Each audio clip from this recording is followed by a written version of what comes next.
Desvelo. Yo sé que partirás. Tal vez ahora vengas a mí para decirme: espera.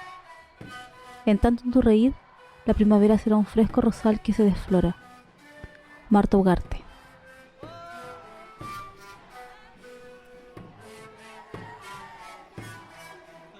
Estamos aquí en Santiago. Estamos en la casa de Hilda Ugarte Román, hermana de Marta. Le agradecemos mucho a ambas, a Paulina y a Hilda por invitarnos, por permitirnos hacer este diálogo y por abrirnos las puertas de su casa. Muchas gracias. Sobre todo en este contexto donde la gente tiende como un poco a cerrarse. Gracias por abrir también la casa y el corazón y la memoria también.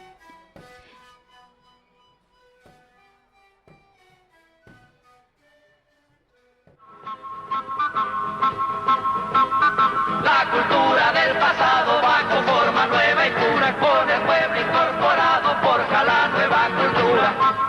Los principales objetivos de la oposición son desarticular la entrega de alimentos, agotar los stocks de reserva y sabotear las siembras para aumentar la escasez. Gracias a una denuncia de un vecino, acá en la unidad vecinal número 8 de la séptima comuna, aquí en Copiapó 319. En el almacén del Irquén de la señora Rufina Moreno Díaz, comienzo. Se descubrió Se encontraba la siguiente mercadería: que se encontraban acaparados 20 toneladas de azúcar, 310 paquetes de té, 400 cajas de confort, 500 cajas de detergente, 2 cajones de 350, 100 cajas de Nescafé, 100 cajas de leche condensada, alimento para niños 53 cajas, 50 cajas de salmón, arroz en grandes cantidades. todo comido por ratones. Claro, esto va a ser vendido acá a los vecinos de este sector, que ya se han agrupado una gran cantidad. Seguramente esta venta va a durar aproximadamente unos 3 días. Cuando las JAP descubren un acaparamiento, el gobierno interviene en el negocio y pone a la venta los productos. Para la oposición, el ejemplo de las JAP se torna peligroso.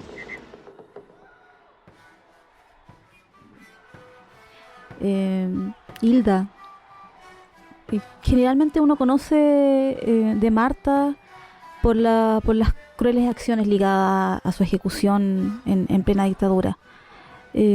Sabemos además que Marta también fue profesora, fue encargada nacional de educación del Partido Comunista en el gobierno de Allende, y son esas cositas que se saben, ¿no? Son un poco lo que uno va encontrando, sobre todo en la red, en algunos documentos, ¿no? Pero nos gustaría conocer quizás un poco más, saber sobre esta otra memoria, sobre esa memoria que está vinculada quizás a su visión, a su trayectoria, a su acción en relación a educación, por ejemplo. ¿Qué nos pueden contar sobre esa Marta que tal vez es un poco desconocida? Claro, no es solo una víctima, Marta. Marta fue una luchadora, una educadora, ¿no? No es solo una víctima. Es importante que siento yo que es importante que eso quede muy en claro, ¿no? Y siempre recordar también quizás la vida más que la muerte.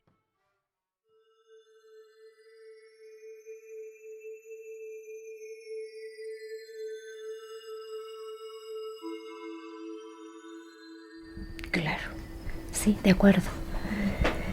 Bueno, Marta fue la hermana mayor de 3. Padre, madre, una familia formada por 5 miembros, ¿ya?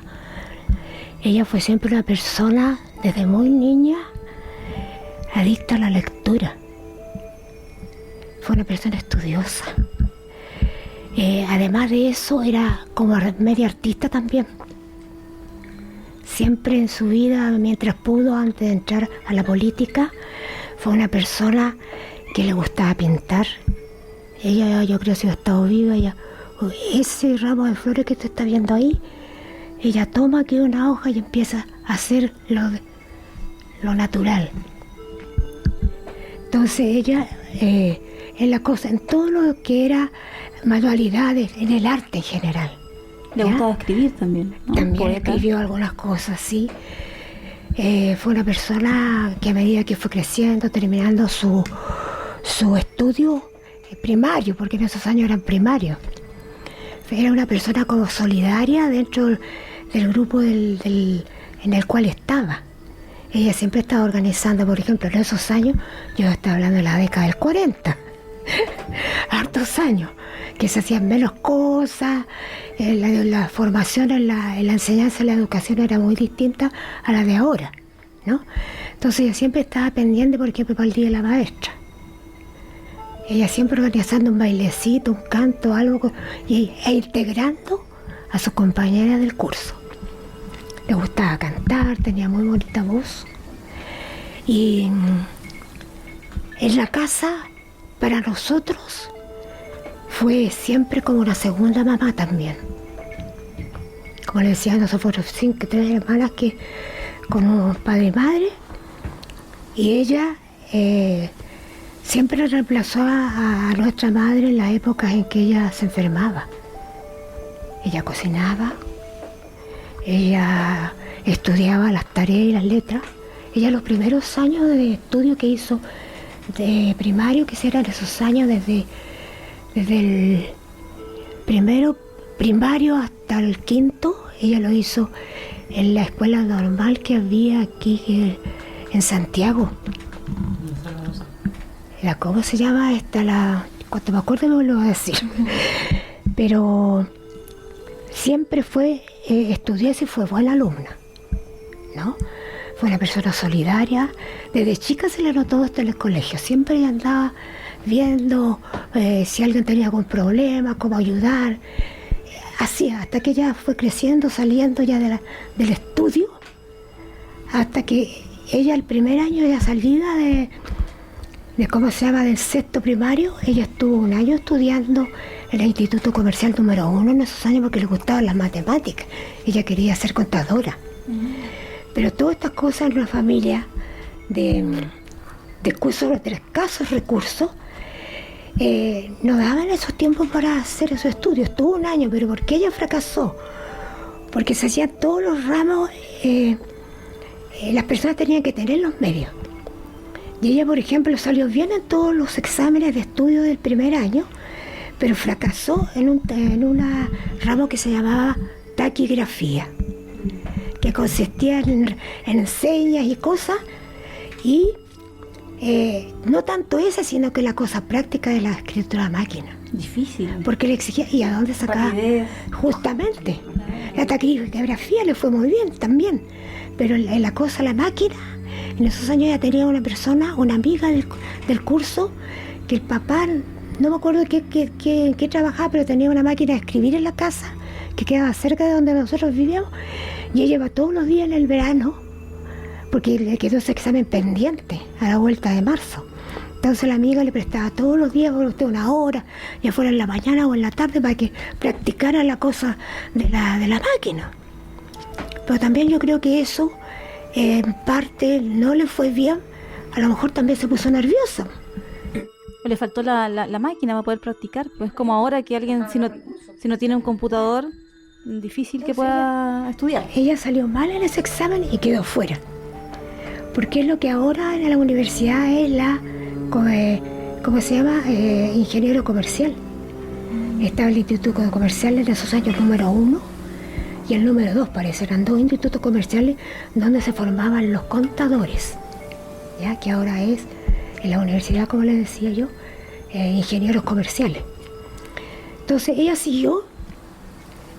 Nosotros, como les decía, personas de muy escasos recursos. Mi padre era obrero artesano, mi madre era dueña de casa, y siempre ayudando en los quehaceres económicos dentro de lo que ella sabía, porque los sueldos siempre, como las personas obreras, artesanos, han sido mal pagados, tenían muy poco sueldo. Entonces mi mamá tenía que hacer figuras con eso. Entonces ella siempre también ayudando, tratando de ver qué poder hacer, que era la más grande, la Marta era 4 años mayor que yo. Pero siempre, aunque haga el esfuerzo y toda la historia, siempre las cosas no resultan a veces, por mucho empeño que se le ponga. Después tuvo ella, ya que quedó fuera de la cosa del instituto comercial, quedó en una escuela vocacional, en donde ella estudió modas. Ahí salió con muy buenas calificaciones, moda adulta. Salió, ¿cómo se llama?, con unas buenas calificaciones. Fue buena alumna. Ahí también ella en ese colegio, en esa vocacional, fue candidata a reina. Al terminar sus estudios, estudió 2 años, 3 años ahí. O sea, fue modista también. También modista. Lo primero, antes de otra cosa, eso. Bueno, todo eso, como le digo, ya salió candidata a reina, había salido en el primer lugar, porque las cosas antes no eran como ahora. Se hacían estas cosas en la fiesta de la primavera, y la que salía reina, en el colegio primario, donde fuera, la reina tenía que hacer una recepción para el resto de las alumnas que habían participado, que habían salido primera, segunda, tercera. La persona que había salido reina tenía que hacer una pequeña fiesta en la casa, invitando a todos los alumnos con los papás a servirse un refresco, porque la cosa era así, un refresco, un pedacito de torta, una cosa así. Y nosotros, las condiciones económicas, ¿de dónde íbamos a sacar eso? Así que ella tuvo que desistir. O sea, que tenían que rendir como tributo a su... Claro, justamente. Y le advierto que eran, por ejemplo, 20, 30 alumnas, porque de cada curso había 1 o 2 candidatas. Claro. Entonces, ¿de dónde? Era imposible. La reina. ¿A dónde? Así que ella renunció a la cosa de su reinado, le dio a la que estaba el segundo, eso se arregló, le entendieron. Mi mamá fue a hablar por la situación de lo que se presentaba. Así de que ella renunció a eso, quedó en el segundo lugar. Se recibió ella en ese año. Y después ella entró a, ¿cómo se llama?, en un colegio de las personas que nosotros conocíamos, que el colegio era un internado, aquí en República. Entonces, en unas vacaciones necesitaron a ella, a una persona que supiera, que tuviera personalidad. Además, ella era ella todo lo que se proponía hacer, a veces sin estudio más adelante, ella todo lo aprendía y todo lo estudiaba en libros o cursos rápidos, y en todos ella salía bien, porque era estudiosa, como le decían. Aprendía rápido. Rápido, además. Así de que ahí era un colegio interno y diurno. Entonces ella fue para poder ver los niños de primero y segundo año. Primero fue a prueba. Entonces la directora del colegio encontró que tenía muchas condiciones ella como para estudiar y ver algo de pedagogía en la enseñanza a los niños. Y las dueñas de estos colegios, eran colegios particulares, habían estudiado en la escuela normal y la empezaron a formar a ella. Cuando ella entró a la cosa política, dejó a punto en que tenía que recibirse, dejó eso por la política. Y ella estuvo en ese colegio, trabajó como 8 o 10 años, desde primer año hasta 6º año, con muy buenos resultados.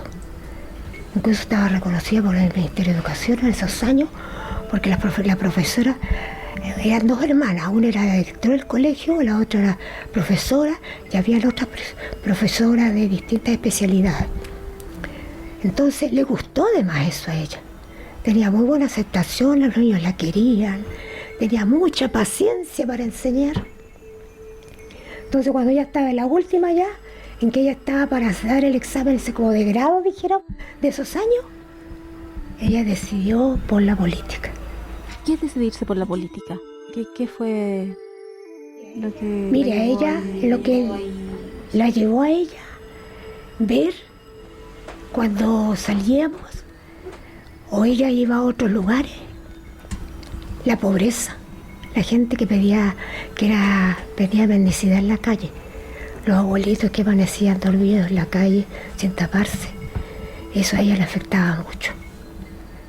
Y ella también por la misma situación que nosotros pasábamos. No éramos nosotros nomás, pues era mucha más gente fuera de nuestro hogar que tenía condiciones de mucha pobreza y de más pobreza porque vivían en la calle.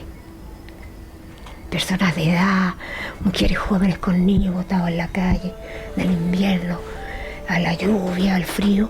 Todas esas cosas a ella ¿cómo se llama? La afectaban. Y cuando tuvimos la oportunidad en el año 57 de que se pudiera, hubo otra profesora, donde el sector que nosotros vivíamos, ella empezamos a hablar así porque nos invitaba una vez a un cóctel, ya, en el sector donde vivíamos. Y ese cóctel consistía, en ese tiempo el Partido Comunista estaba, en el 57 estaba fuera de la ley. Entonces, estos eran centros culturales que se formaban en las distintas poblaciones o sectores de una comuna o de poblaciones, en donde, por ejemplo, un día sábado decían, vamos a hacer un cóctel, y conversaban con personas jóvenes. Ellos iban golpeando casa por casa, contando lo que ellos hacían, y nos dejaban de invitar, por ejemplo, el próximo sábado vamos a hacer una tacita de té con un pedacito de queque, en fin, alguna cosa. Y juntaban 10, 15, 20 personas, jóvenes, todos así como nosotros. Entonces ahí a nosotros llevaban, mire, la formación de los cuadros. Ahí ya empezó la formación de los cuadros. Estoy hablando de los comunistas Antiguo. antiguos, no los de ahora. Claro. Entonces llevaban, por ejemplo, un profesor que trabajaba en la comuna de San Miguel y que tenía, por ejemplo, el curso de 40 niños. Entonces contaba la historia, ese profesor, la experiencia que él tenía como profesor de su curso.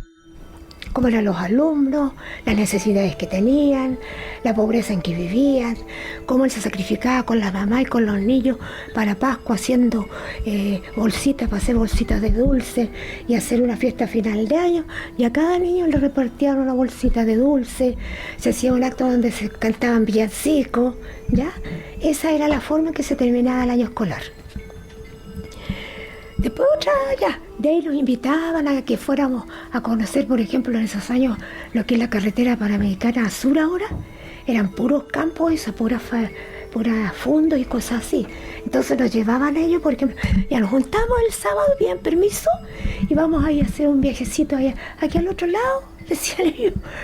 Porque hay gente que trabaja en el campo, era el tiempo de la fruta y todo eso, eran puros frutales, sandía, durazno, todo eso. Entonces nos llevaban a eso, pero también nos explicaban el sacrificio y la vida de sufrimiento que tenía esa gente. ¿Ya? O sea que en el fondo ustedes iban a conocer de manera directa al tiro a las personas, y la realidad en el fondo al lugar. Iban como, justamente. Tenían como un conocimiento situado de las cosas, y práctico. La práctica, no tanta teoría. Exactamente. Y la teoría de la persona. Y hacían esa caminata hasta claro, allá. Y la profesora que nos llevaba a todo el grupo para esto, la explicación que era muy didáctica. Que cualquier persona que incluso no sabía leer ni escribir lo entendía. Nos daba oportunidad para que nos expresáramos qué es lo que habíamos entendido, lo que no habíamos entendido, qué queríamos preguntar. Así se hacía la formación de los cuadros. Esas cosas, por ejemplo, a uno le fueron... uno se empezó a dar cuenta que no éramos nosotros que vivíamos en la pobreza, no. Que habían personas que vivían peor, porque en esa parte que yo le estoy hablando, por ejemplo, por la vuelta por allá, y un ranchito con unas mejores, con unas tablas, unas cuestiones arriba, donde vivían el matrimonio con los hijos ahí y dormían en el suelo, porque las personas que explotaban a esta gente, a todos estos campesinos, en la plantación y en la recolección de todo esto, no les daban ninguna ayuda y los eran muy miserables. Era terrible. Sí, eran tiempos en que la colonia todavía estaba vigente. Después fuimos, por ejemplo, aquí a La Paina, todos esos lugares. Hacíamos, por ejemplo, armemos una cosa para ir a pasarlo bien, pero a conocer. Y ahí siempre había un campesino que era como, en este tiempo era de izquierda, llamaba uno, pero le gustaban los comunistas, toda esa historia.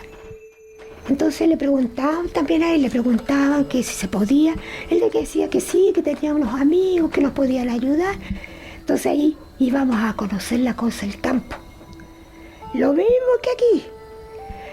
Obviamente, hasta el día de hoy me impacta la primera vez que salimos a La Paine, a todos esos lugares de ahí. Nos lleva el compañero de esa época, a que fuéramos a ver a la señora que se había mejorado de guagua. En la tierra. Estaba en la tierra. En la tierra no tenían nada. Unos colchones unos sofás, no como unos somieres de pata que le llamaban hace tiempo. La pobre mujer ahí con la guagua en esa cama que no tenía ni ropa. Y lo que terriblemente dentro de esa casa, de la pieza que yo creo que había sido como de este porte, estaba la vaca, el cordero, el gato, la gallina, el gallo, junto con los niños, con todo este grupo familiar. Entonces uno iba conociendo la realidad de estas personas que hacían producir la tierra. Entonces nos daban toda una explicación, el dueño de casa hablaba, le contaba todo lo que les pasaba. Entonces uno ahí con la boca abierta, terrible. Él decía, si que tienen algo que preguntarme, haga la pregunta, ¿qué quieren saber?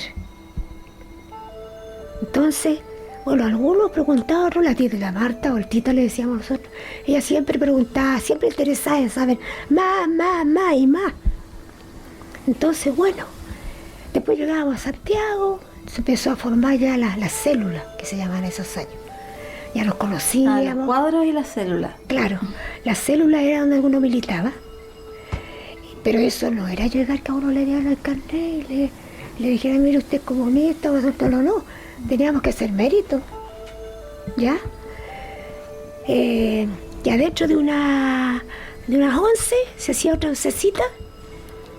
Ahí llegaba, por ejemplo, un minero del salitre que había quedado otro cesante y nos iba a contar todo lo que pasaba en la salitrera, mineros del cobre y todo eso. Muy sencillo, como le decía antes, pero que nosotros entendíamos perfectamente bien las explicaciones que nos daban. Y lo que no entendíamos lo preguntábamos. Entonces ahí ya nos empezaban a hablar de la política, del Partido Comunista, empezaban a ir otras personas, profesores universitarios, a darnos una charla, a explicar qué es lo que era el comunismo, de qué se trataba. Y uno iba viendo por las explicaciones y la experiencia que tenían, nosotros nos identificábamos con eso y más la práctica que estábamos haciendo. Entonces así nos fueron invitando, hasta que nos hablaban concretamente el poder entrar al Partido Comunista a una célula del sector. Con todos los conocimientos que ya teníamos prácticos y toda la poca teoría de la que habíamos captado en esos años, la verdad es que nosotros nos sentíamos identificados como para ir a ayudar. Nada que ir a sentarnos que nos sirvía, no, ayudar. Entonces nos explicaban qué es lo que era el comunismo, cómo funcionaban las células. Y ahí sabe usted que nosotros, la gente que entramos y que no sabíamos nada, teníamos que hacer un informe político toda la semana. A cada uno de los miembros les tocaba hacer eso. ¿Cómo? No teníamos radio. ¿Cómo sacábamos las noticias? Teníamos una vecina que tenía el hijo que tenía un kiosco de diarios ahí en Franklin, con San Francisco, algo por ahí. Y él le llevaba el día domingo diarios que le habían quedado. Entonces la tita, como bien interesada, nos pedía prestado y íbamos nosotros tratando de hablar y leer lo que había en el diario. Entonces, así de que nos empezaron a hablar, que lo que era el comunismo, nosotros nos interesamos, vimos que nos sentíamos interpretados por esos ideales, por esa vida de ayudar a la gente más pobre, porque el concepto de los comunistas era ayudar, ¿ya? Para darle conocimiento a la gente más pobre. Nosotros no éramos ricos, éramos pobres también, pero ahí uno en la práctica veía que había gente más pobre que uno. Claro, en el fondo una conciencia de clase. Justamente eso, nos hablaba mucho de la conciencia de clase. Entonces nos hablaban de la entrada militar, de qué se trataba, esto de la salida de vez en cuando, la cosa de los informes. Todos teníamos que aprender a opinar después de que la persona que había hecho el informe, y cada una de nosotros, las personas, teníamos que opinar qué nos parecía y qué es lo que no entendíamos. ¿Ya? Entonces, todas las personas empezamos de que éramos, porque usted, 10 personas, 10 militantes ahí en esa célula, ahí aprendimos a la expresión de eso. Cómo explicar y a preguntar lo que nosotros habíamos escrito, habíamos hecho de informe. Ahí venía otra persona, con más conocimiento, a explicarnos otras noticias mundiales, lo que estaba pasando en el mundo, lo que pasaba aquí en Chile, incluso con los trabajadores de todo tipo de actividades. Y ahí salían pues, los textiles, salían todos al baile con el asunto de los sueldos miserables y todas las cosas que se veían en esa época que eran terribles, y la población era menos, no como ahora. Así que nos hablaban de entrar a la militancia, había que salir el día domingo a vender el siglo, a todo lo que era el campo hasta la línea del tren. Y los que no podían salir, mi papá, por ejemplo, él recibía a las 6 de la mañana los diarios y las demás personas que vivían en los contornos que tenían que salir a vender de a 2 personas. Mi papá les entregaba el diario y llevaba la cuenta de la plata a la vuelta, porque era vendido, y tenían que ir a golpear casa por casa y explicarle de qué se trataba el diario, porque también ese era otro conocimiento que adquiríamos de qué se trataba el diario. Ahí se hablaba en contra del mercurio, para qué le digo, porque ya con toda la historia que ya he copiado. ya está el mercurio puro, antecedentes del mercurio, y se hacía comparaciones con lo que publicaba el siglo y toda esa historia. Y así fuimos y recibimos el carnet, pero después más de un año. No como ahora que yo soy amigo de Julanito, todo me que tiene carnet. Entonces, ¿cómo acá tienen carnet?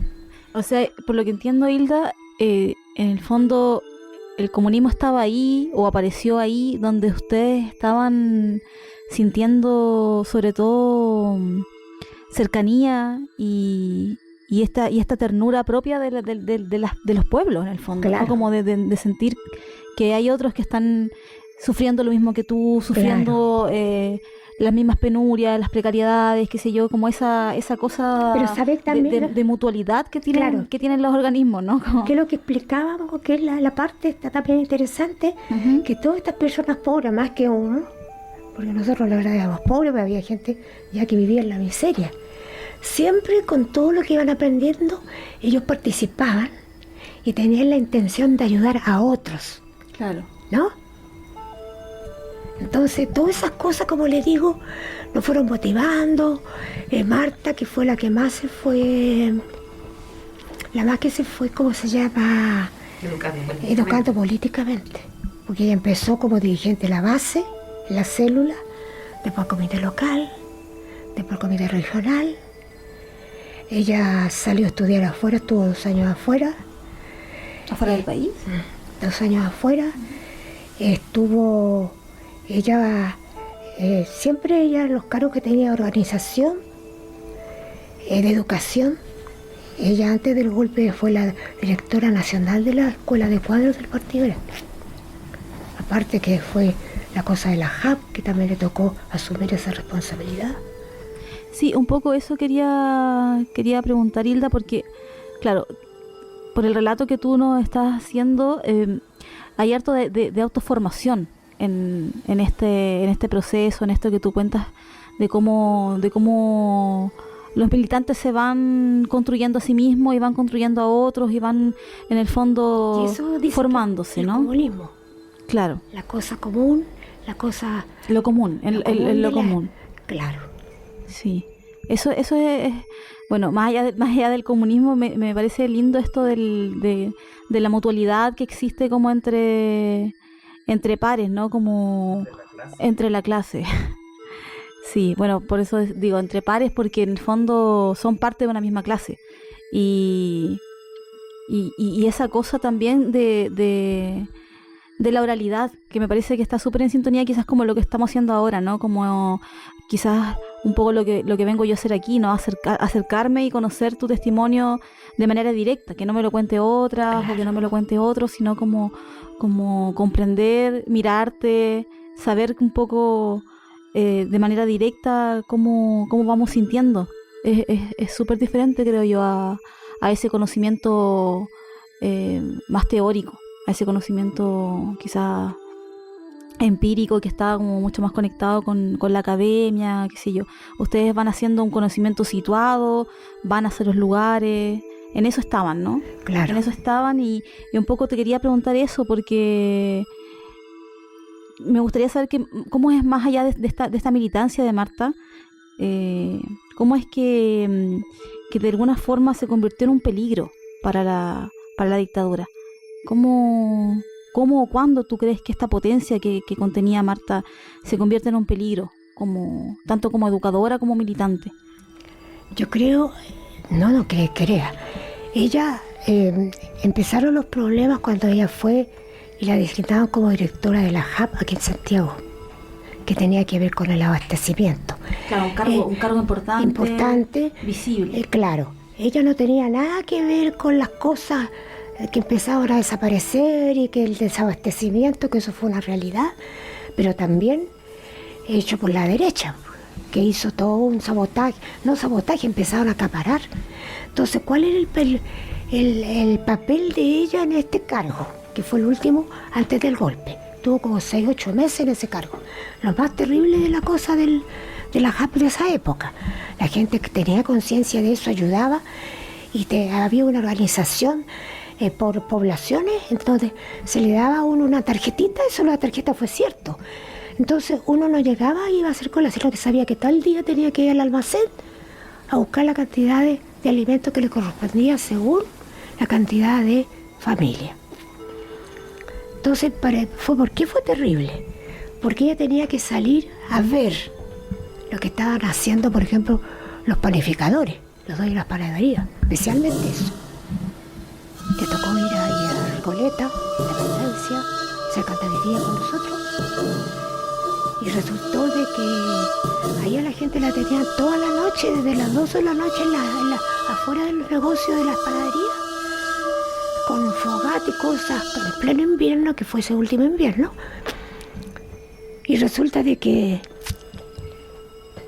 decían que no había harina porque todo contra el gobierno, pues salía el dueño de la panadería que no le daba los materiales para abastecer y toda la historia. Entonces le decía, póngale usted 2 cuadras de personas esperando toda la noche para que el dueño decía 1/4 de pan o medio de pan, medio kilo. Ya, se empezó a hacer esto de ir a examinar qué estaba pasando con las panaderías. Y se encontró con que las panaderías estaban hasta arriba, llenas de ratones, ¿ya? Cosa que todo eso hubo que botarlo porque no se podía ocupar, los ratones hacían nada. Entonces ese cargo le costó a ella la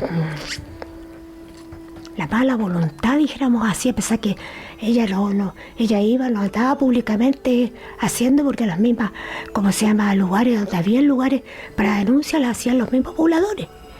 Pero ella iba a verificar qué pasaba ahí. Supervisora. Claro, para ir a ver qué es lo que estaba pasando. Lo mismo pasó en Recoleta, pasó en Independencia y en otras panificadoras que eran en ese tiempo. Todo botado, hubo que botarlo porque a ellos les llegaba. Se traía la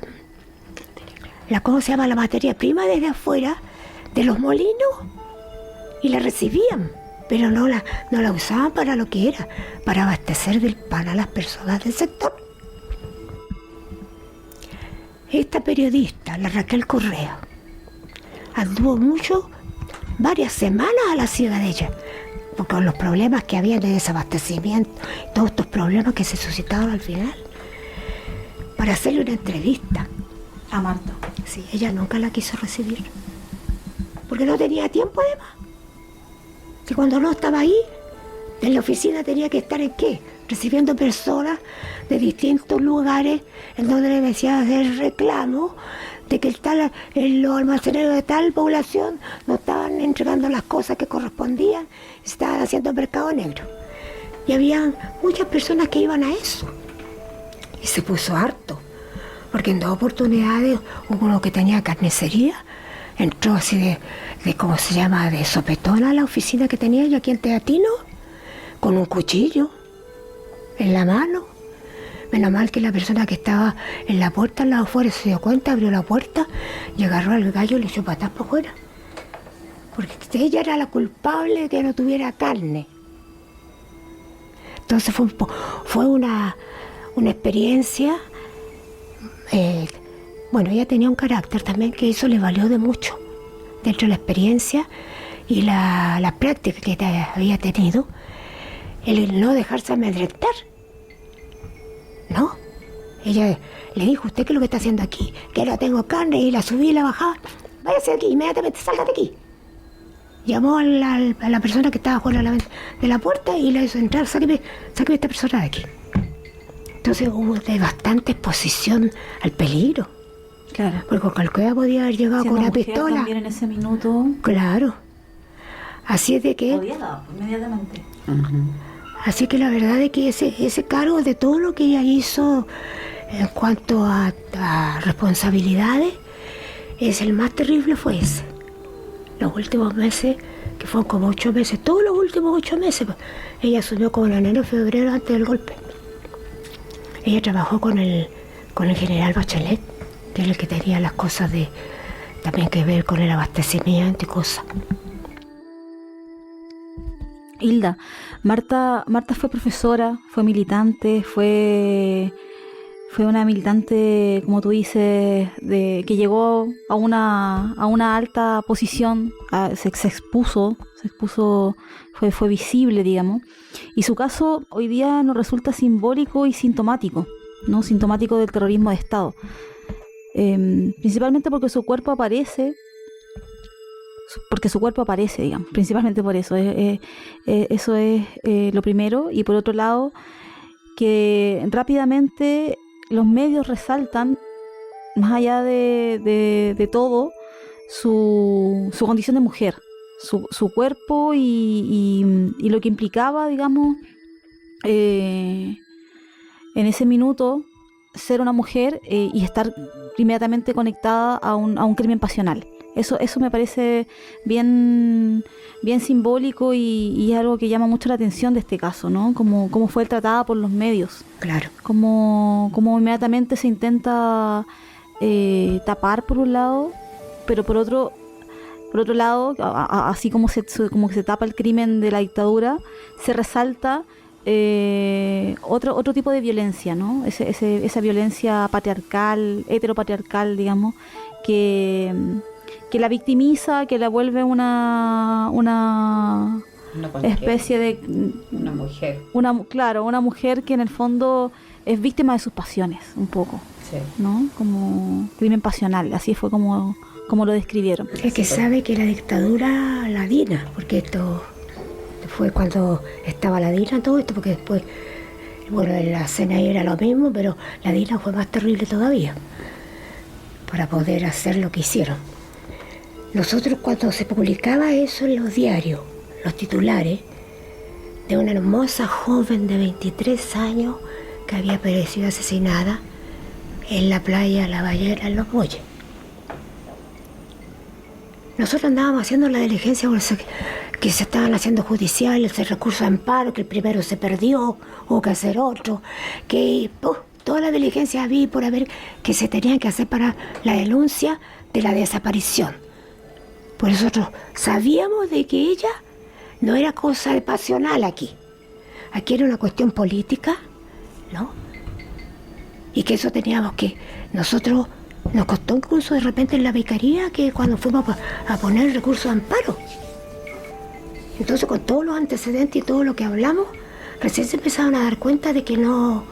de que las cosas eran como nosotros las estábamos diciendo, porque ellos decían, a lo mejor se fue con algún grupo. No, O sea, le decía... ¿En un principio le dieron crédito a No crédito, sino que me decían cómo era posible de que no hubiera llegado a la casa donde estaba, porque no estaban viviendo con nosotros en ese tiempo después del golpe. Uh-huh. Podía ser de que a lo mejor podría haber ella ido con alguna persona a otro lado, no en forma maliciosa. Pero yo le decía, pero ¿y a dónde? Si ella jamás lo habría hecho. Menos en la situación que sabía que la estaba buscando. Porque los primeros días del golpe ella la pasaba en el Canal 7. Los ¿Ya? pusieron en duda a ella y a ustedes. Claro, entonces nosotros siempre dijimos que no. ¿Por qué no? Ella había ido a la casa en forma así muy circunstancial a ver a mi papá. Porque mi mamá se había muerto hacían 3 meses. Entonces fue a ver a mi papá. Entonces estábamos seguras de que ella no había, ni era persona, no lo decía que no participaba en recepciones y cosas así siempre que suceden en las cosas de gobierno, pero ella también tenía un límite. Entonces nosotros estábamos seguras que no había tal visita ni ida para ningún lado. Ella salía de la casa donde estaba, a tal hora hablaba con la persona que estaba a cargo de la casa y se decía, por ejemplo, voy a salir a las 4 de la tarde hasta las 5. Ella llegaba 2 minutos hasta las 5. Entonces no era ella como para ir a quedarse en cualquier parte que la pillara la noche. Entonces nosotros estábamos seguras de eso. Y además como la veíamos, entonces cuando ella se desapareció, ella había estado ese final de semana en la casa. ¿No? Entonces ella está, a ella la andaban buscando. Ella sabía que la andaban buscando. Sí, ella sabía. Yo incluso le había planteado, no sé, cuando estuvo ese día en la casa el último día, yo le había dicho que por qué no se iba. Que le habían ofrecido incluso una embajada, no me acuerdo qué embajada, para sacarla. Y me Claro, dijo, porque muchas otras sí se fueron a y embajada. personas que nadie la buscaba, que no tenían mayor, dijéramos, responsabilidad dentro del gobierno. Y además con una afiliación política, ¿no? Eso fue lo más terrible para la dictadura, porque si usted ve que la gente del 76 se desapareció en dos comités centrales. El donde estaba participando, donde era miembro mi hermana, que eran 100 y tantos compañeros de a través del país, y después a continuación toman a 13, el grupo Los 13, que fue el comité central que se nombró después de la desaparición de los 100 y tantos compañeros, que ya no se supo más de ellos. Y fue político, eso fue político, no fue una cuestión de fiesta, ni parranda, nada. Entonces ella estuvo el día domingo en la casa, almorzamos todas las niñitas, me acuerdo. Y después de eso, entonces mi cuidado la llevó, la fue a dejar a la casa donde estaba y se desaparece el día siguiente. Pero tú me decías antes que le habías dicho de Que se fuera. Claro.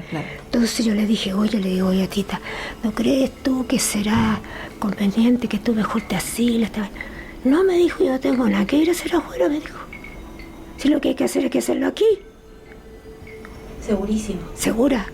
Ella era así, ¿cierto, Paulina? Ella como sobrina también tiene algo que decir sobre su tía. Paulina, ¿tú te acuerdas de ella? Pero por supuesto, sí, yo tenía, en ese entonces, en el año 76, yo estaba dentro de los 14, 15 años y yo la tengo, pero aquí la tengo.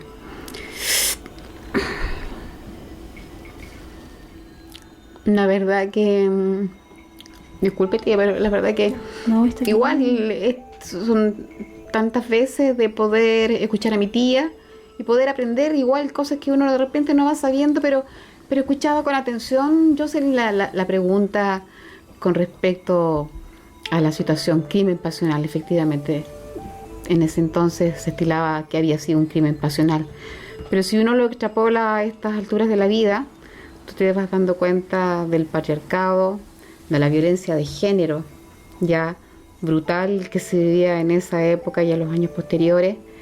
Hoy por hoy a lo mejor la situación hubiese sido distinta, hubiese sido un crimen, una situación muy bullada, a lo mejor no estaría muerta, la verdad hubiese sucedido algo distinto, pero sí, siempre los mejores recuerdos de sus viajes, como bien lo señaló mi tía cuando estuvo en la Unión Soviética, las muñecas, los cuentos, ella, toda su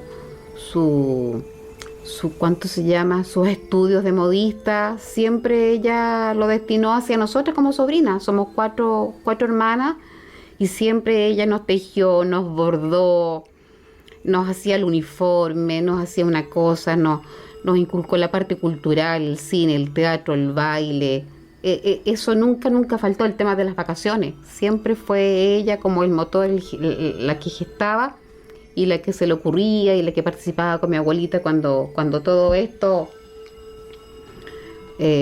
funcionaba de manera normal, hasta antes del golpe de Estado. Por lo tanto, siempre está el recuerdo vivo de ella, está como referente, mi referente, como mujer, el valor de la lealtad. Y tú lo vas a escuchar en la carta que yo te mandé en el epistolario del Museo de la Memoria, en donde uno va terminando la Marta hija, la Marta hermana, la Marta militante, la Marta profesora, pero sobre todas las cosas, mujer. Por lo tanto, tú comprenderás que haberla asesinado hoy en las peores circunstancias no deja de ser conmovedor hasta el día de hoy. Nosotros ya somos mujeres, ya prácticamente todas adultas mayores, y tantas cosas que se nos negó a nosotros como adolescentes. Mi hermana en ese entonces eran todavía más pequeñas. Claro que es un dolor que lo hemos declarado también con mi tía. Uno no habla desde la rabia, uno no está pidiendo ni perdón ni olvido. Cuando lo dice, lo declama y lo relata, ni perdón ni olvido, desde lo más íntimo, pero no con esa rabia o con esa agudeza o con esa venganza, sino no hay perdón ni olvido frente al enseñamiento de una mujer que le arrebataron la vida por el solo hecho de pensar de manera distinta, de pensar como mi tía lo relataba hace un instante atrás, por empatizar, desde la experiencia, desde las necesidades social, económica, y estar ahí, ¿ya? Por querer brindar algo mejor para sus propios ciudadanos. Se va de la manera más cruel, de la manera más bárbara que puede hacer un hombre, como el concepto hombre, lo digo como concepto, como civilización. No como civilización, Claro. Y que entre nosotros mismos hayamos estado en esa circunstancia, es tremendo, claro que es tremendo, pero ahí está. Sí, siento también que es también una alerta, no es algo que simplemente haya pasado, es algo que también puede volver a repetirse. O sea, nadie quisiera que eso sucediera, pero mientras podamos hacer este ejercicio, creo que estamos impidiendo de alguna manera que eso se vuelva a repetir. No sé, así como alertando, no sé, como un llamado, como un llamamiento para que eso no vuelva a ocurrir, para que nunca más, pues eso que se dice, ¿no? Nunca más. Yo creo que sé de que con respecto a eso, hay tantas cosas que son íntimas de la familia que no se hablan. Nosotros siempre denunciamos todo lo que ha sido el caso de ella, todo, pero hay muchas situaciones que son como íntimas de la familia, ¿ya? Lo que nos tocó pasar. Nosotros cuando andábamos buscándola, ya yendo de un lado para el otro, nos tiraban con las puertas con la esta, nos amenazaban pescar, tomarnos presa, y veíamos de lejos los diarios, la última noticia, algo así, la foto de una hermosa joven de 23 años que había aparecido muerta allá en ese lugar. Nosotros sí que sin mirar porque andábamos preocupados de otras cosas. Además, las niñas que estaban estudiando, mi padre estaba vivo, con la salud muy deteriorada, el esposo de el papá de las niñas, quedó sin trabajo porque a raíz de todo el golpe, él tuvo también un cargo de gobierno, lo tiraron para afuera, 24 horas para afuera de Iquique, para Santiago. Entonces, todas esas cosas, uno se despreocupó. Y yo creo que a lo mejor hasta estaba bien de que no lo hubiéramos hecho, porque nosotros nos preocupamos solamente a buscarle y después a la denuncia, ¿ya? Entonces cuando la andaba buscando y decíamos los titulares, qué terrible, decía con mi hermana, qué terrible, pobre niña, qué terrible, pobre niña. Cuando después nos damos cuenta por la Cruz Roja que era ella. Publicaba una foto chiquitita. Y lo más terrible también de todo eso fue haberla encontrado en las circunstancias que quedó, cómo quedó ella. Cosas que no... Mi hermana nunca se pudo también... mi hermana se fue para adentro. Mi mamá. Se fue para adentro, no hablaba del caso. Y así fue las consecuencias de su salud también, tragarse todas las cosas.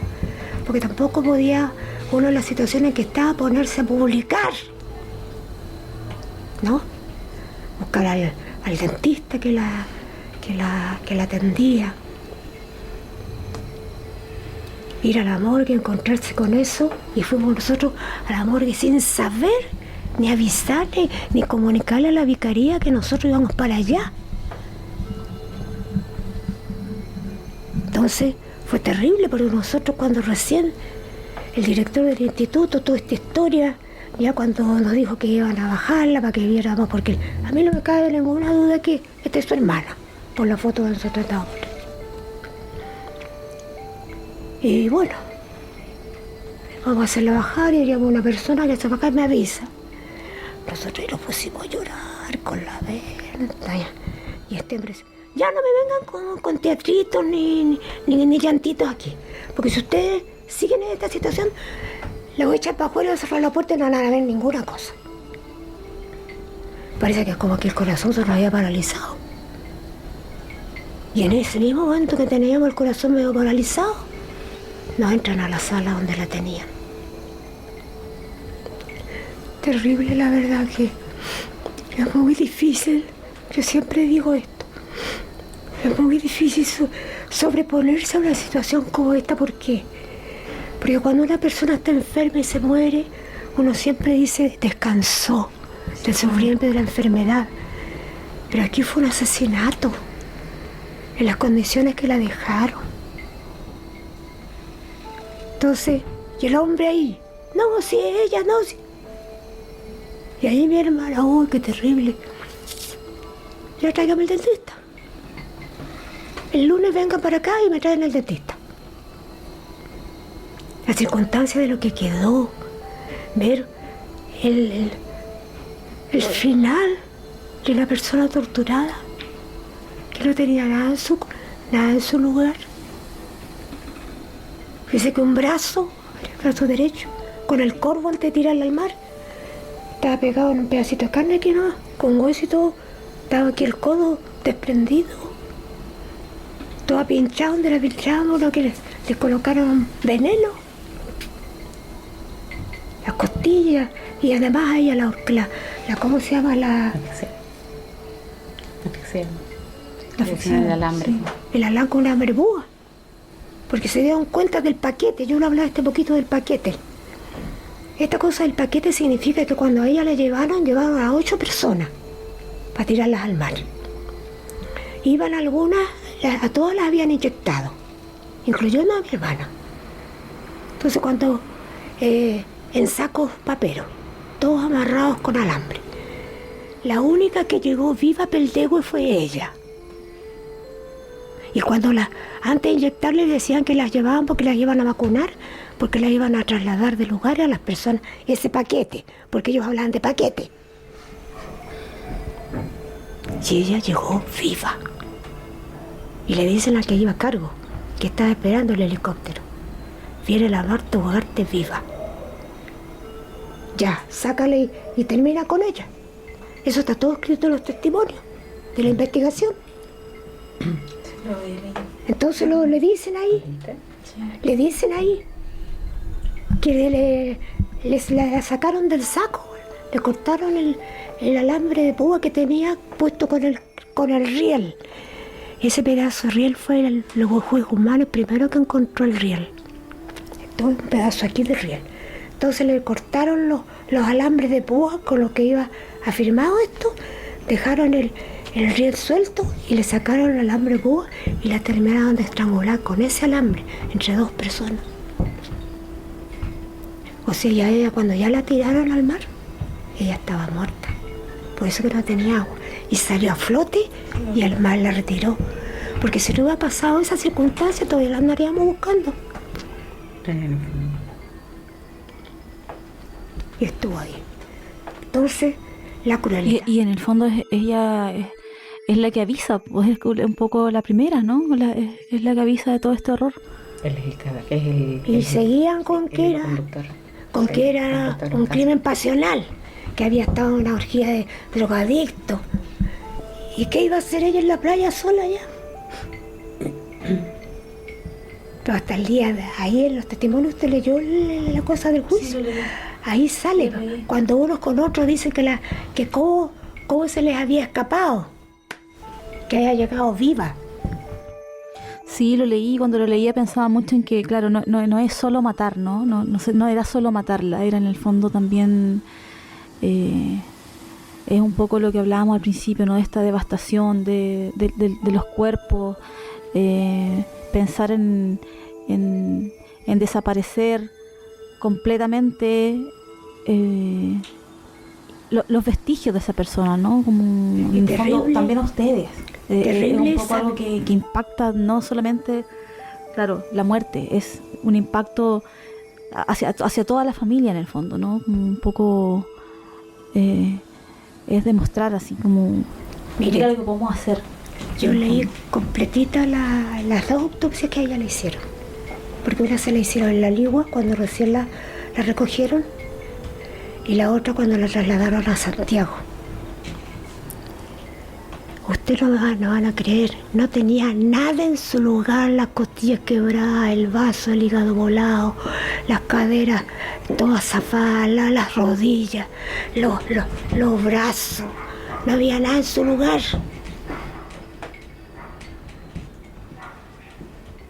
Entonces la verdad es que ahí se vio la crueldad como lo hicieron con ella, ¿no? Y como ponerla, y nunca pensaron que el mal la iba a devolver.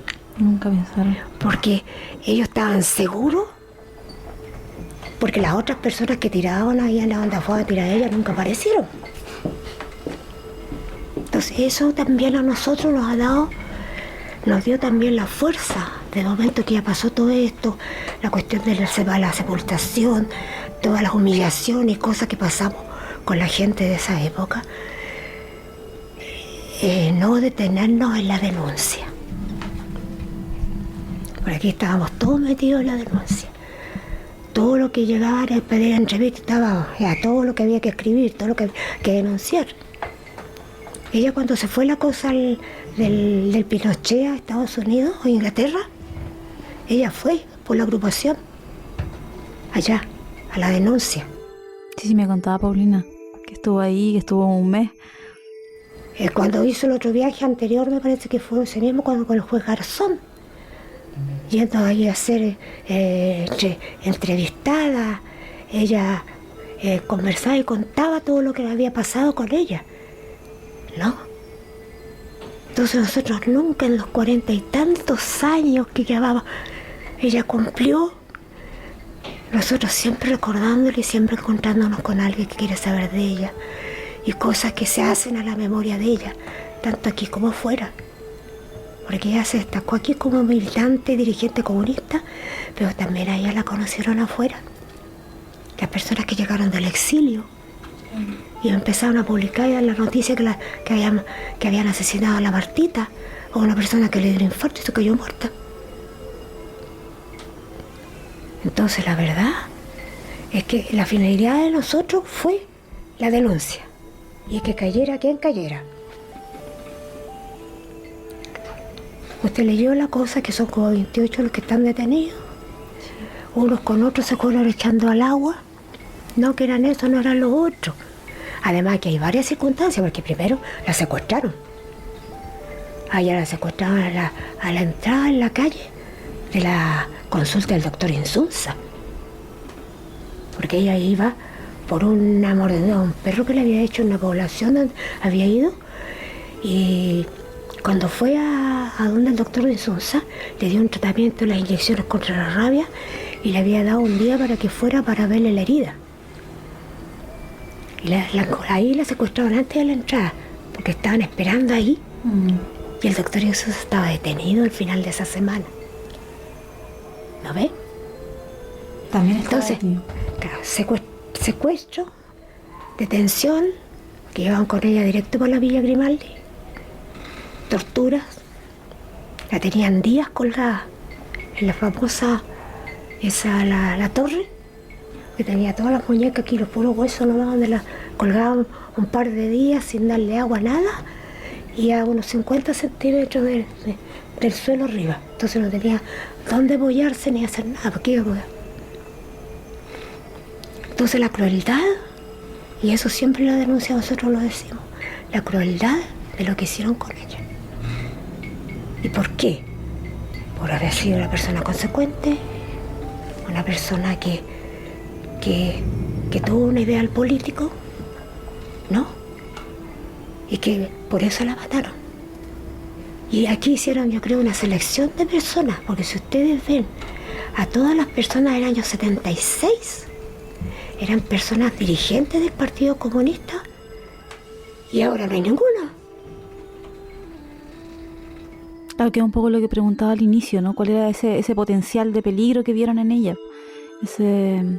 Quizás también algo que, como usted decía, ¿no? Con el carácter de Marta, que quizás era conocido, no sé, como un poco también sabían cuáles eran las personas que tenían cierto liderazgo, ¿no? Cierta potencia, cierto liderazgo, cierta como que resaltaban quizás como frente a otros.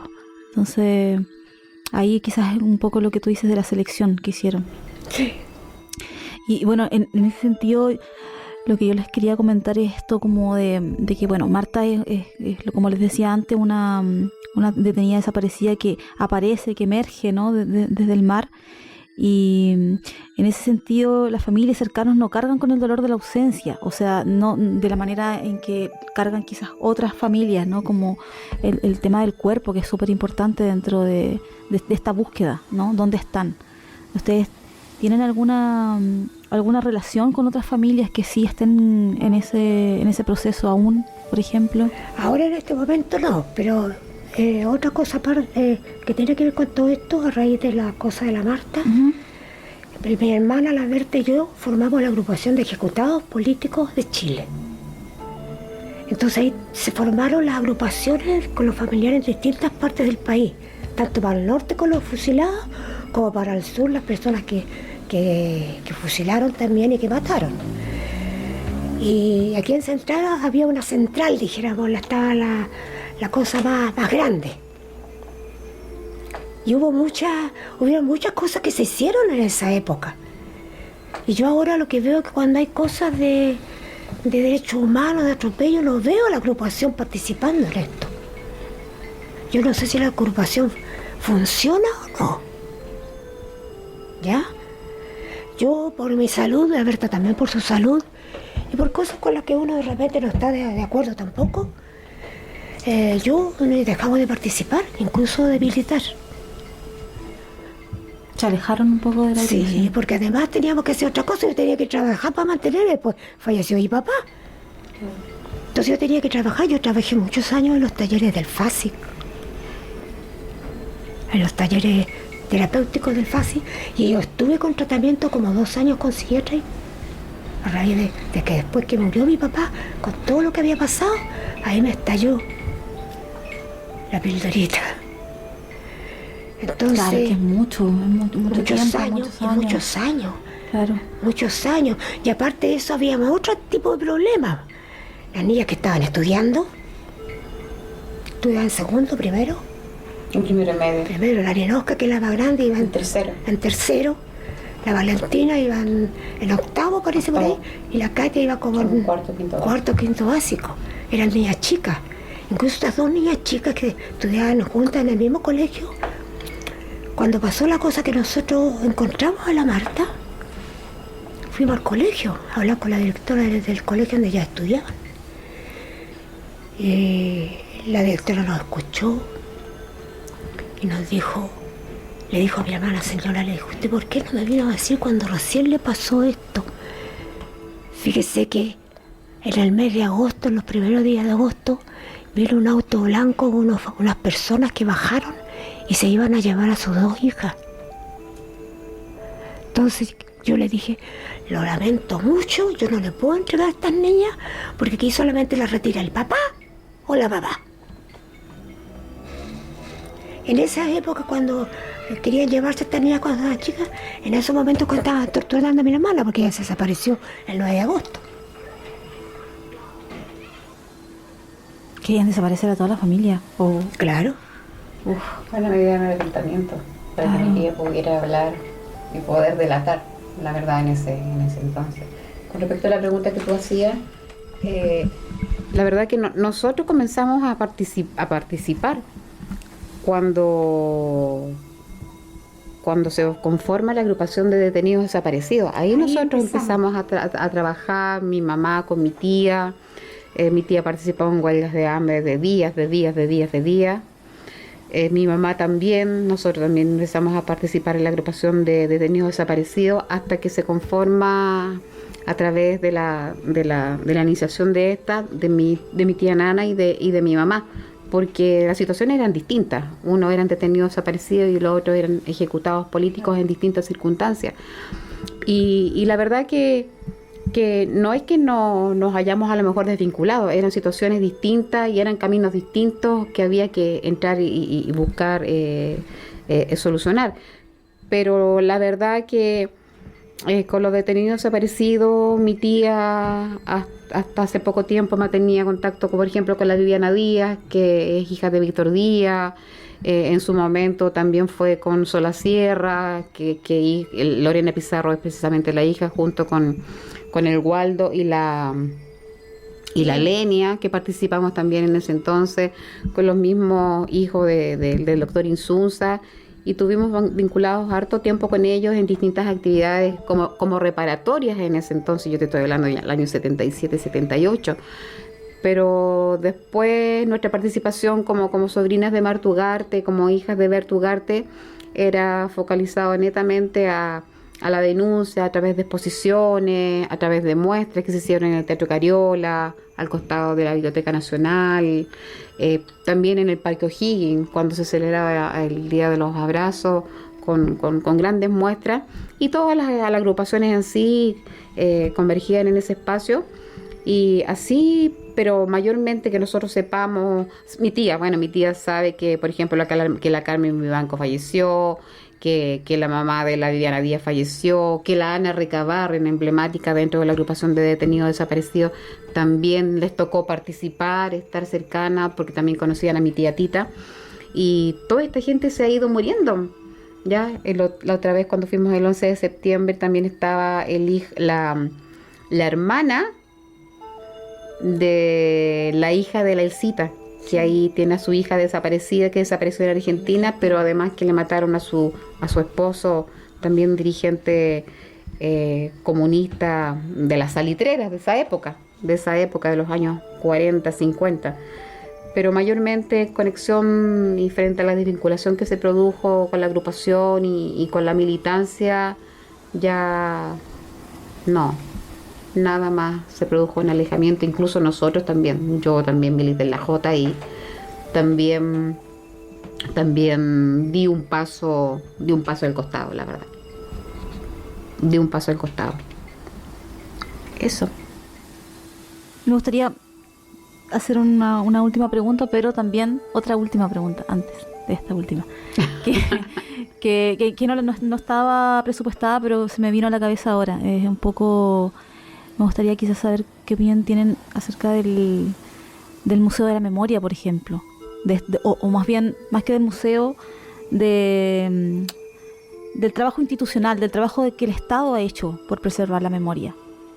Más que las propias iniciativas, ¿no? Las iniciativas que nacen de ustedes, que nacen de las agrupaciones. Me gustaría saber qué opinión tienen del Estado. No me imagino que no es la mejor porque porque ninguno tiene una buena opinión, digamos, de lo que fue la transición en general. Pero por ejemplo, el día de hoy, ¿qué vinculación tienen con lugares como ese, por ejemplo, que están destinados a preservar la memoria y los derechos humanos?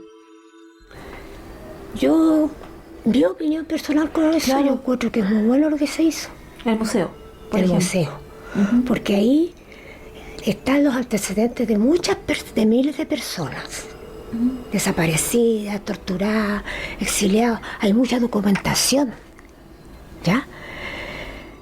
Pensando en que la memoria es tan frágil, imagínense usted si no estaba esa memoria ahí.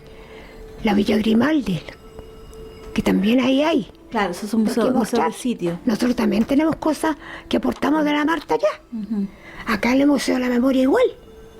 Y así en tantas organizaciones que ahora no tienen no hay una comunicación.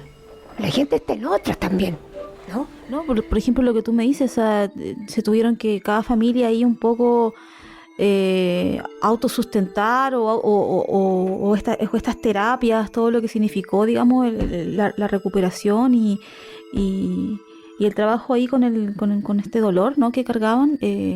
Siento que un poco lo hicieron como de una manera autogestionada, ¿no? Como tuvieron que cada uno velar por sí mismo, no sé, un poco.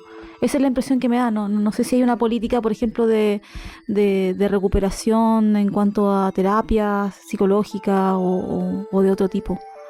Hay una institución que hizo harto con la cosa de la terapia psicológica y psiquiátrica, el FASIC. Ya. Ah, es que tú me mencionabas, sí. Ahí incluso durante el periodo de la dictadura. Las personas que eran torturadas, que andaban arrancando, sacaron mucha gente para afuera. Esa institución tuvo un gran papel. FASIC. FASIC. Sí. Fundación de Ayuda Social de las Iglesias Cristianas. Ah, es vinculada a la iglesia. Sí, A la vicaría. hicieron muchas ¿no? cosas. No. Iglesias cristianas. Iglesias cristianas. La angélica me da la impresión que tiene que ver. Sí, yo creo que sí hay. Porque dice el FASIC significa Fundación de Ayuda Social de las Iglesias Cristianas. Eso significa FASIC. Sí. Tuvieron talleres de terapia incluso para los primeros presos políticos que salieron después del golpe del 74. Hay gente que le enseñaba a trabajar, muchos artesanos, que les enseñaron a manejar distintas técnicas de ¿cómo se llama?, de artesanías, para que después pudieran salir, y psicológica también a la vez, porque después de salir de la tortura no salían bien. Pero yo sé para dónde va encaminada tu pregunta. Yo sé para dónde va encaminada fundamentalmente. Más bien, pero también, por ejemplo, no sé, ahora con lo del estallido, claro, están las víctimas de trauma ocular, por ejemplo, que tienen que estar así pidiendo, por favor, digamos, que las terapias sean hechas de manera que se descentralicen. eficiente, que se Sí, descentralicen, a eso claro. yo, frente a lo que dice también Cristian, yo creo que el tema de la descentralización, si bien es cierto, señaló FASIC, pero FASIC funcionaba aquí solamente en Santiago y no funcionaba ni en el norte, ni en el centro, ni en el sur, y siempre todo se ha focalizado aquí en Santiago. ¿Y qué pasó con el resto del país? ¿Qué pasó con los ejecutados que hubo en el norte, en el centro, en el sur o en el límite de la frontera? Eso quedó o sigue quedando invisibilizado, Claro. porque como hay un programa, Santiago no es Chile. Santiago no es Chile. Y bueno, el Museo de la Memoria yo creo que alberga mucha información en donde hemos sido nosotros los familiares que hemos insumado, porque nosotros también nos hemos dirigido al museo, hemos entregado documentación y ellos también han recabado. Pero en tu caso, ya como artista visual, has tenido tú que autofinanciarte para poder tener un espacio para divulgar, para propagar, para denunciar a través de técnicas visuales como más contemporáneas a la época mía, que no hay financiamiento. No hay financiamiento y uno se arregla por aquí, se arregla por acá, y no es la idea. No es la idea como ha sucedido en otros países del mundo, donde el Estado se hace responsable, da las reparaciones que corresponde, tiene las instituciones que se encarga de acumular y de recabar la información, y es una situación transversal. Yo, ¿sabe qué quiero agregarle a esto? Es que además de todo esto, las instituciones, pienso yo, de que todo lo que se haga es bueno. Grande, chico, como sea, pero que quede para futuras generaciones, ¿no? Que no sea muy completo, pero que haya información para que sepan lo que pasó, la parte negra de este país, la situación que le tocó vivir, ¿no? Entonces yo creo que todo lo que se haga, yo lo valoro enormemente, sea de donde sea, el que quiere, o instituciones, o personas como ustedes, que quieren hacer este trabajo para seguir en la denuncia, porque eso tiene que quedar en forma claro. Entonces la verdad es que yo estoy de acuerdo con eso. Con lo que no estoy de acuerdo es que aquí en Chile ni siquiera los partidos políticos se han hecho cargo de sus muertos. Ni los partidos políticos, ni de los desaparecidos, y no me arrepiento, eso es la primera vez que lo hago porque se me vino a la memoria ahora. Ni los partidos políticos.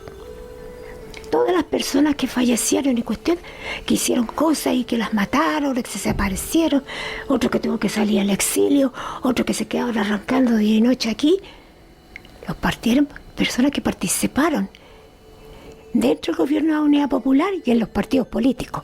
Y los partidos políticos no han hecho, en 40 años no han hecho nada. Y si lo han hecho, Nada. y si lo han hecho, ojo, también con toda la responsabilidad que los voy a decir, se han hecho cargo de uno o de otro, porque querámoslo o no, ya aquí han habido ejecutados y desaparecidos de primera, de segunda y de tercera categoría, querámoslo o no. Lamentablemente es así, ya, porque si vemos, por ejemplo, a un Juan Pérez con un Orlando Letelier, Claro. a Prat con Luisa Contreras, que era de la población, pero estamos hablando también de diferencias. Si yo esto lo pongo en una balanza, la persona A no es muy distinta a la persona B. ¿Qué lo hacía? Bueno, condición social, económica. Sí, o sea, lo que preguntaba antes un poco, ¿no? Como esto de que hubo gente que tuvo la oportunidad de exiliarse, de irse. Y muchas personas que yo conocí, porque como le digo, una militancia desde el año 58 hasta el 90, uno vio muchas cosas y esas cosas también a mí en lo personal me fueron desilusionando y me duelen enormemente por la pérdida de mi hermana, que entregó la vida. ¿Para qué? Porque venían todos renovados. Claro, se renovaron, ¿no? Y nosotros perdimos, y hablándolo en lo personal, pero también sintiendo el reto de estas personas que yo conocí. A muchas de esas personas las echaron al olvido. Y están vivos ellos. ¿Por qué están vivos? Porque ahí sí que quedaron las personas con más conciencia. Y los que se fueron arrancando, y en algunos casos nadie los buscaba. Así fue. Entonces yo la verdad de que no, esa parte y esas cosas, uno en tantos años, como les digo yo, lo que les estoy contando, fue viendo, dentro del mismo tiempo la dictadura, la represión, todo eso, uno fue viendo. Yo en lo personal vi muchas cosas que me las voy a reservar, pero lo que les digo sí, la cosa es la responsabilidad de los partidos políticos.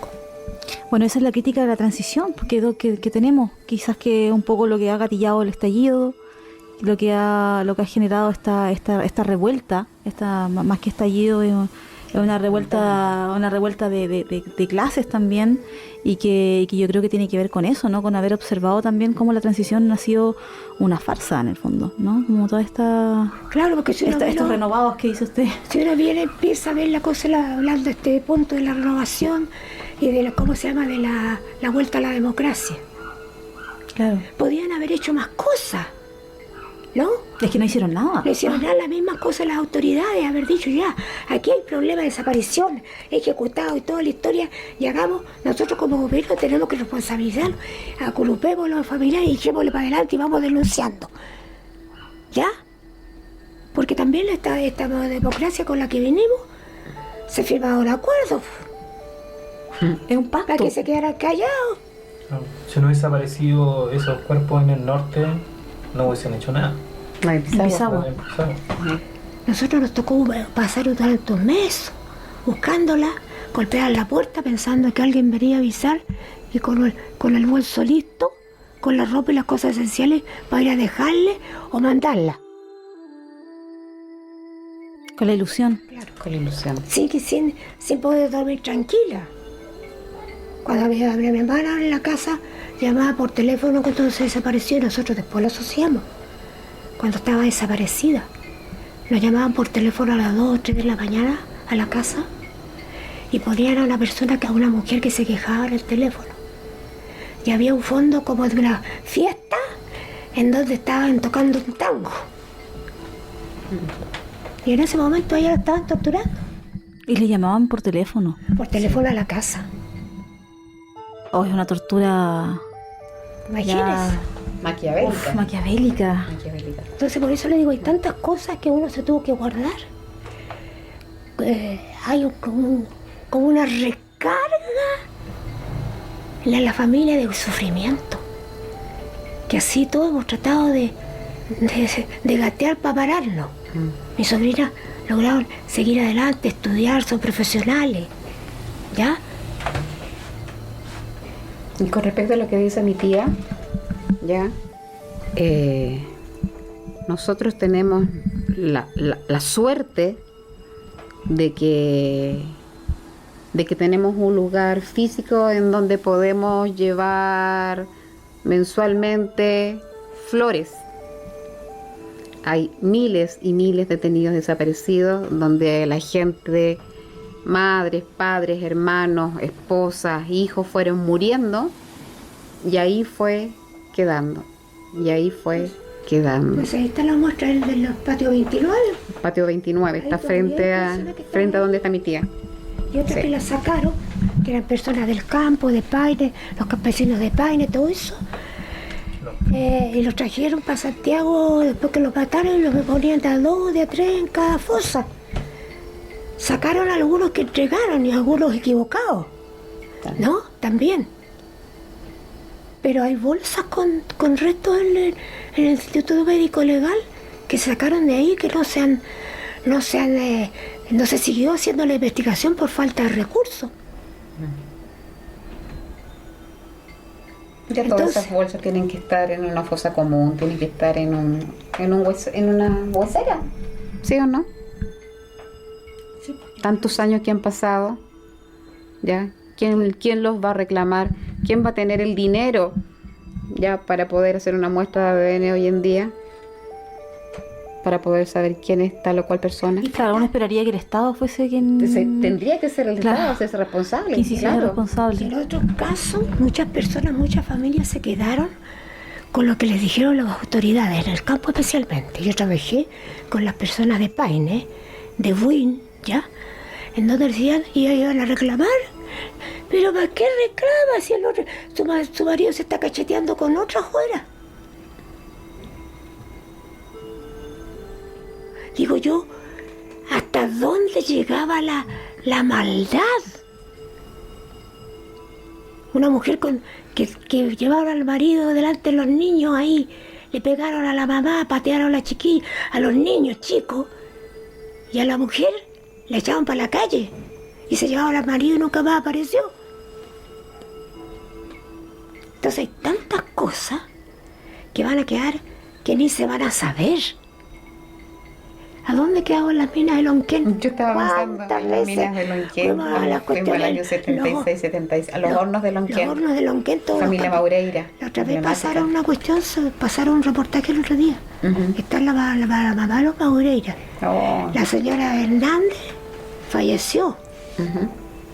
Ahí Todo a las personas bien. las echaron vivas dentro del horno, con el horno prendido. Entonces, ¿quién responde por eso?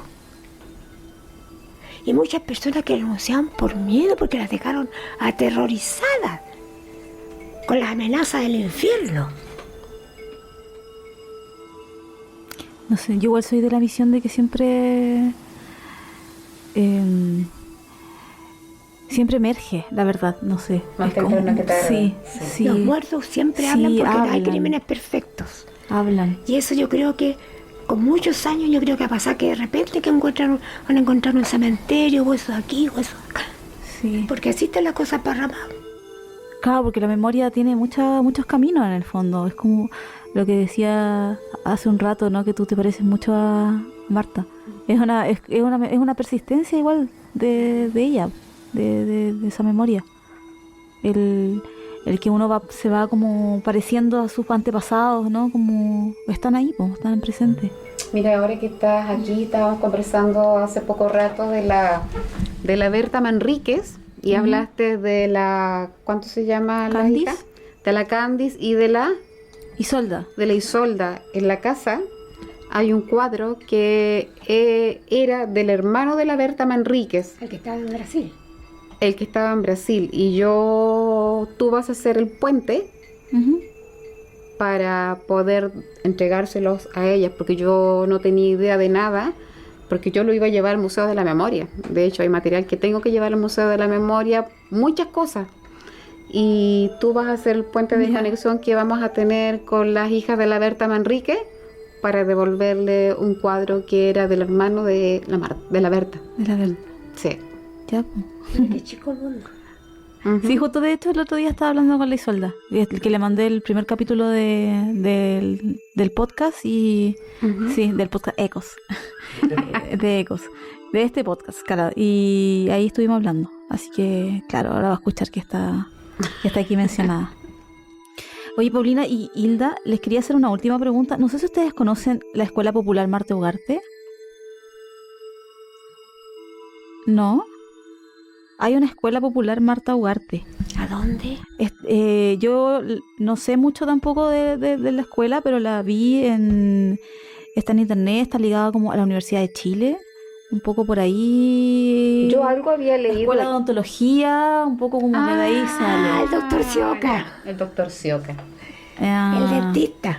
Ya, bueno, porque existe una escuela. Un poco les les quería comentar por si sabían y qué piensan, o sea, qué piensan también de que esta lucha por la educación que tenía Marta esté volcada, digamos, en una escuela popular.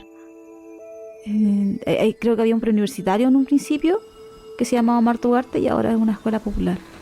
La verdad que son varias las instituciones populares, no populares, que la verdad que nosotros hemos sabido. ¿Ya? Que tienen el nombre de Marta. Tienen el nombre de mi tía. De hecho, está el consultorio de Quilicura, que lleva el nombre, el Cefam Marta Ugarte. Tuvimos también la posibilidad de ser invitados a la obra Oleaje, en donde participan distintas actrices. Dentro de ella está la Tamara Costa. Yo me meto, yo la verdad que no tengo redes sociales, pero siempre está, por ejemplo, la Brigada Marta Ugarte, está las escuelas populares, la escuela de odontología va enfocada al trabajo que hizo precisamente el doctor Sioca frente al caso de mi tía, que es la persona que él hace el estudio y él confirma que es efectivamente a través de su dentadura, el dentista, sí, que a todo esto tuvimos la posibilidad de estar con él hace un par de meses atrás en su casa conversando del caso de mi tía y toda la documentación que tiene y que lo lleva además precisamente a él estudiar odontología forense. Y que se tuvo un precedente para él también. Y efectivamente, y las clases que le ha tocado dar de manera magistral en la Universidad de Chile y cómo se fue autoeducando a través de investigaciones de la Escuela de Carabineros y todo eso. Y bien interesante. Y él señala precisamente frente a lo que tú nos estás preguntando de que había una escuela, pero no lo relacionamos precisamente con la escuela de odontología. Yo sé que hay escuelas populares en sectores populares, como puede ser a lo mejor en la Pedro Aguirre Cerda, como puede ser en Conchalí, como puede ser en la Florida, en distintas comunas, y eso obviamente que marca un precedente ya de toda esta historia política y social que tuvo mi tía y que ha trascendido a través del tiempo. Él escribió un libro relacionado con la odontología, ¿ya? que se demoró por 2 años en terminarlo, porque por los estudios y todo lo que dice cuenta la Paulina, resulta de que él escribió un libro relacionado con la odontología. Ese libro él lo hizo a la memoria de la Marta. Lo lanzó, dijéramos, en el salón de honor de la escuela de odontología, en donde ahí estaban las personas que recién habían salido profesionalmente y los que estaban en el último año. Hizo un relato muy emocionante, muy bonito, porque ella la conoció de antes. ¿La conocía de antes? Claro, porque era paciente de ella, de él. Ah, claro. Por eso lo pudimos buscar. Claro, ustedes buscaron, ahora vengo a hacer recién el link, ustedes buscaron al dentista, claro, de los registros. Sí, tenía hasta las fotos, todas las de ella, todas las, ¿cómo se llama? Las radiografías. La radiografía tenía todo eso. Entonces la verdad es que él también fue una parte importante, porque si no hubiera sido por él, la identificación y que tenía él, porque de los pacientes siempre dice que tiene carpetas y carpetas de los pacientes. Todo lo registraba, todo lo tiene en el cuaderno, todos los pacientes de manera real, clandestina, todo lo tiene. Una persona que tiene como 83, 84 años, con una lucidez, se acuerda de cada situación, de cada caso, de todo lo que le tocó atender. A ver, si yo lo vi allá. Sí. Hoy fue una tarde muy agradable, porque la verdad que haciendo recuerdos, él se emocionó también, porque a él le tocó ver la parte de la identidad, de identificarla. Después que la conoció bien, claro, también la conoció como dirigente política. Pero él desde que la vio en ese latón de acero inoxidable en el Instituto Médico Legal, él señaló que era ella. En el fondo era para corroborar a través de las piezas dentales, a través de los tratamientos dentales que tenía mi tía, fue a lo mejor no un mero trámite, sino para cerciorarse o no pensar de que podía ser mi tía en ese entonces. Mira. Bueno, ha sido una larga y extensa conversación. Me gusta que no hayamos tenido límites de tiempo y pudiésemos hablar así de manera distendida de todo. Nosotros también, sí, a mí también. No me gusta esa cosa aquí que venga a tal hora y a tal hora y no se puede pasar. No, sí. O lo hacemos así hasta donde lo alcancemos. Claro. Sin límite. Sí, yo creo que eso es importante. Yo creo que con este tipo de conversaciones no puedes tener una estructuración tan rígida, tan esquemática, porque este tema no es para conversarlo de esa manera. Yo creo que, como tú bien lo señalabas, Jocelyn, a través de esta conversación tan distendida, tan emotiva también, ya yo también te percibí emocionada, y eso quiere decir que el trabajo que tú estás desarrollando de una manera artística, empatizas con el dolor de los familiares, y eso también se agradece. Y como te lo señalaba al comienzo, cuando veníamos en camino para estar aquí con mi tía, creo que es importante. Yo te señalé todo lo que sea entrevistas, conversaciones, dar a conocer testimonio para saber más de mi tía, de nuestra familia. Siempre van a estar las puertas abiertas, no con un sentido absolutamente lucrativo. Yo creo que nuestro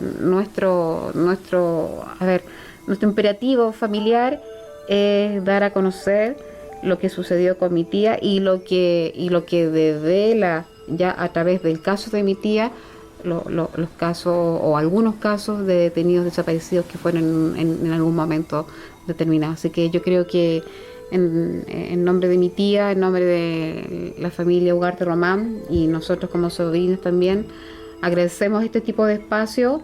Y bueno, si hemos aportado más en tu quehacer profesional junto con Cristian, que les vaya estupendo. Muchas gracias a ustedes. Sí, muchas gracias. No, yo sé que no es fácil abrir heridas. Es difícil. Entonces, nada, pues le agradezco mucho por esta deriva por la memoria de Marta.